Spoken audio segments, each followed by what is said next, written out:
Hi everyone, welcome back to Arne's kitchen channel temple blog. Friends, మన పాలకొండ ఉమారామలింగేశ్వర స్వామి దేవాలయంలో కొలువుతీరిన సుబ్రహ్మణ్య స్వామి December 7వ తేదీన షష్ఠి సందర్భంగా అర్చకులు సోంపేటి సింహాచలం గారు, పర్రి సత్యనారాయణ గారు ఆధ్వర్యంలో సుబ్రహ్మణ్య స్వామి పూజ నిర్వహించారు. ఫ్రెండ్స్, సుబ్రహ్మణ్య షష్ఠి గురించి తెలుసుకుందామా?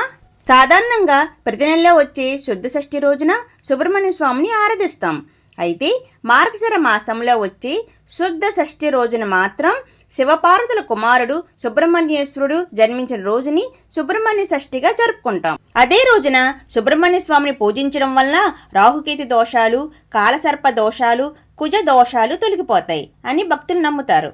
ముఖ్యంగా అదే రోజు స్వామికి అభిషేకాలు నిర్వహిస్తే సంపూర్ణ అనుగ్రహం కలుగుతుందని పండితులు చెప్తుంటారు. సంపద కోసం ఆవు పాలతో, అనారోగ్య సమస్యలున్నవారు ఆవు పెరుగుతో, కష్టాలు తొలగిపోవడానికి పంచదార నీటితో అభిషేకం చేయాలి. అలాగే తేనె నెయ్యితో అభిషేకం చేస్తే అభివృద్ధి ఉంటుందని నమ్మకం.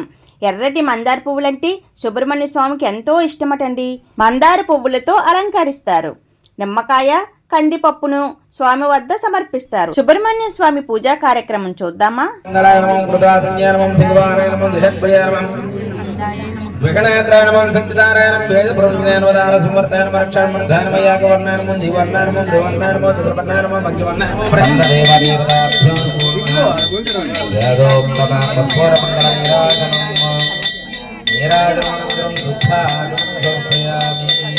రామ నక్షత్ర గ్రహ దోష నివారణ పరిహారం మంగళం ప్రణమామ్యహం భుజ అరిష్టేతు సంప్రాప్తియ భుజ.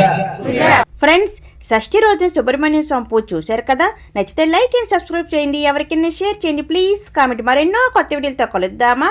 ఓం సుబ్రహ్మణ్య స్వామియే నమః.